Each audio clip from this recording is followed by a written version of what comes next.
Okay, well, let's make some sauerkraut. This is something you can do at home, and perhaps you have memories of a grandparent or a parent that had some sauerkraut down in the cellar, and you went down there to get it for your family, and have some good memories of it. Some of you may not have such good memories of it, so I want to change that. Making your own sauerkraut is about one of the easiest things you can do in terms of creating a fermented food that is so good for your gut. And all it is, basically, the most basic version is what I'm going to do today. And that is just cabbage and salt. That's it. And you're going to massage it to death. But so I'm going to use a red cabbage, and as you can see, this red cabbage is bright purple. It is full of anthocyanins, which are incredibly beneficial phytonutrients that help reduce inflammation. These are strong antioxidants, and anything purple, whether it's the red onion or the red cabbage or even the purple potatoes, these are all really, really helpful they're kind of like boosters. We don't need them for life, but they enhance and support our immune system in such a way that we are all the better for it. Now, you can make sauerkraut. Traditionally, it's made with green sauerkraut, which is a light in color and doesn't have as many of these phytonutrients. So today I'm using this really brilliant cabbage. I can't believe how heavy it is. It's a beautiful cabbage, and I have chopped up about 7.5 cups already. I'm going to chop a little bit more to show you how we do this. But basically, you just take a knife. You don't need to put it into a machine or anything. And you're just going to slice it. You're going to kind of give it as thin a slice as possible, because our goal here is to expose as much of the cell walls, as much of the cells as we can. I'm just going to chop it briefly and show you that we're just going to put this into a big bowl. I'm using a nice glass bowl today just so that you can see it a little better. And you can also make this out of half a head of cabbage that's red, half a head that's green, either way, or just use completely one or the other. Now, you may be wondering, well, actually, let's get started. And while I massage, I'll continue to talk. I'm using a pickling salt, a canning pickling salt, and it's going to be about 1/2 tablespoon, which is less than seawater. It's about a 1% solution that we're going to be making, which is enough to kill anything that would be pathogenic and to support the lactobacillus that we're trying to grow here. Did you know that just about every vegetable has bacteria growing on it, healthy bacteria called lactobacillus, and even washing it. So we've washed this cabbage, but it's still got this bacteria potentially here. And all we're going to do is going to allow it to grow and multiply. So I put my salt on here, and now I'm just going to use my hands to massage this baby until it starts to feel like a wet sponge. It's going to get a little softer. It's going to get very wet. And if for some reason you were massaging, this takes maybe about 5 to 10 minutes of actual massaging here, you can start to feel it getting wetter. The salt is drawing out some of the natural water in the cabbage. And what's happening is that this lactobacillus that lurks on the vegetable, and this can be made with carrots, made with beets. You can use a whole wide variety of different vegetables here. What happens is that the bacteria is enjoying the salty, briny solution, which kills most bad bacteria. So only the good lactobacillus can start to grow. And so what we're doing is called lactoformation fermentation. It's starting to get very wet here. And if for some reason that you find that your sauerkraut isn't as wet as you would like and you're struggling with it, you can add a little brine if you wish. And brine is made from a little of the salt and the water. And this is a stable solution. It's just dissolved here, and you can throw a little of that on there. You could also use a little whey from your yogurt. If you have a little of the clear liquid at the top of your yogurt container, you could throw a little of that in too, because it also contains this lactobacillus, process, and we'll get it growing even faster. But the point here is that you're going to have a crunchy and really nice fresh texture, which you don't get when you get the sauerkraut that's from the canned or jarred version that's in the supermarket rows, where it's quite stable, because that sauerkraut has been heat treated. So all of the initial healthy bacteria were killed in that stabilizing process. So what we want to look for then is something that is on the shelf in the refrigerated section, something that is called a live culture, and that should state that right onto the label. So I can see that I'm getting this is getting rather wet. It's getting nice and juicy, starting to feel like a sponge. You can almost wring it out. Not quite yet, so I'm going to keep going. This is a good exercise. You want to do something in the winter, keep your hands busy. This is a nice thing to do. You might even include some other family members. Make sure you wash your hands, of course. And you can see it's a really pretty purple color. It's getting darker and darker and wetter and juicier. So you continue this process until you literally can start to see some of the juiciness, and then we're going to pack it into a clean mason jar.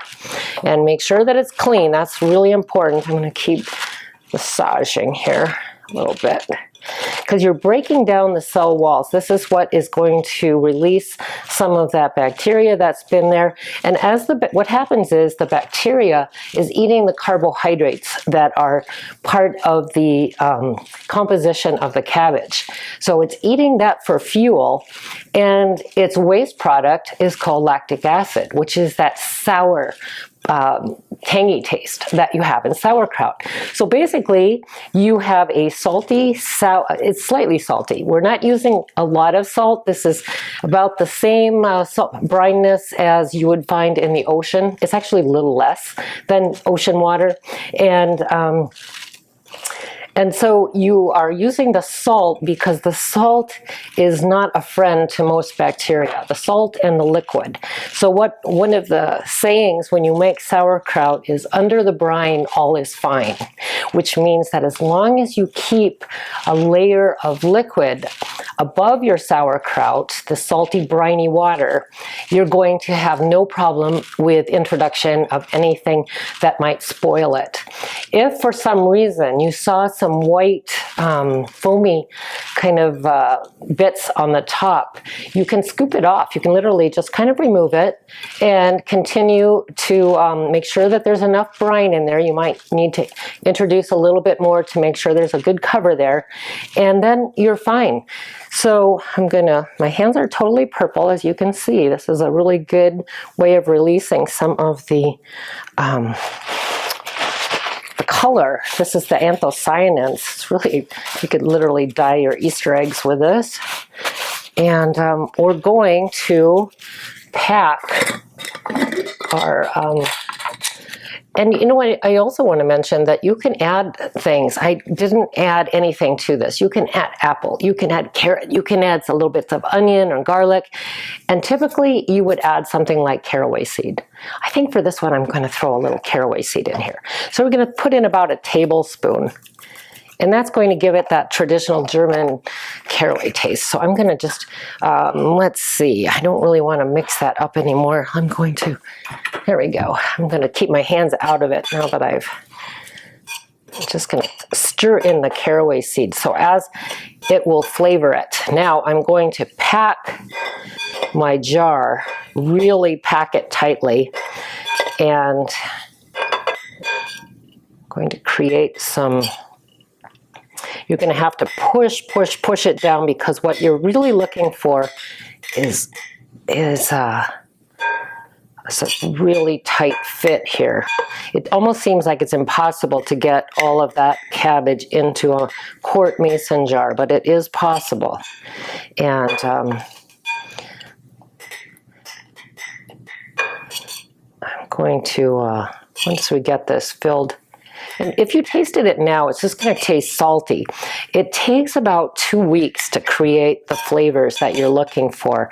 And the best way to judge that is to taste it a little bit. After about the 10th day, you might want to start tasting it and seeing what you think, because it will start to lose that saltiness and it will start to gain that vinegary taste, which is the lactic acid. Again, this is the metabolism of these little bugs that makes that sourness. So here we go. We're going to get it pretty full. I'm going to, okay, let's do that. And now I'm going to really push it down. So you can see there's actually some liquid that's coming to the top of this. And if I were you, I would do it even a few more minutes, because the longer you massage it, the better.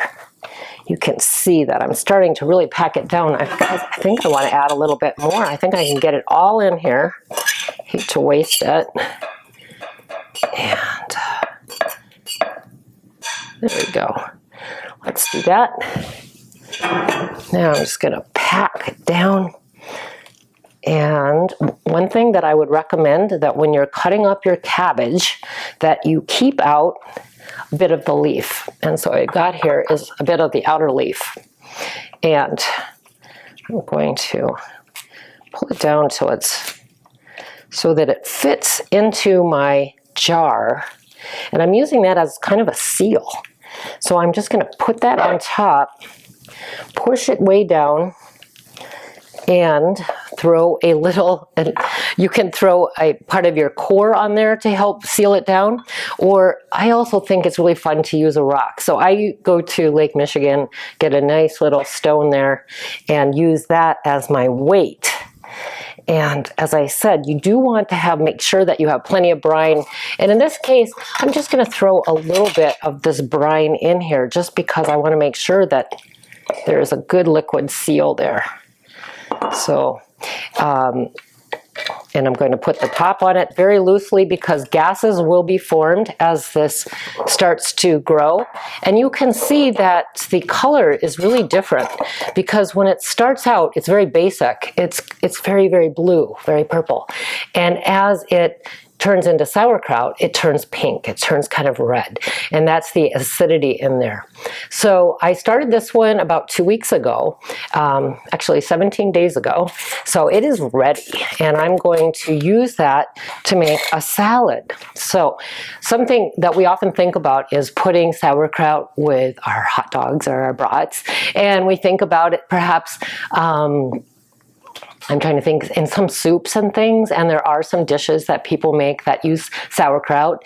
I've used it even in stuffed cabbage rolls using some sauerkraut. But when we cook the sauerkraut, it kills it. It's still tasty. You got the flavors, but you don't have the live cultures. So one of our goals is to eat about 2 tablespoons of a live fermented food daily. That can be our probiotic yogurts and kefirs.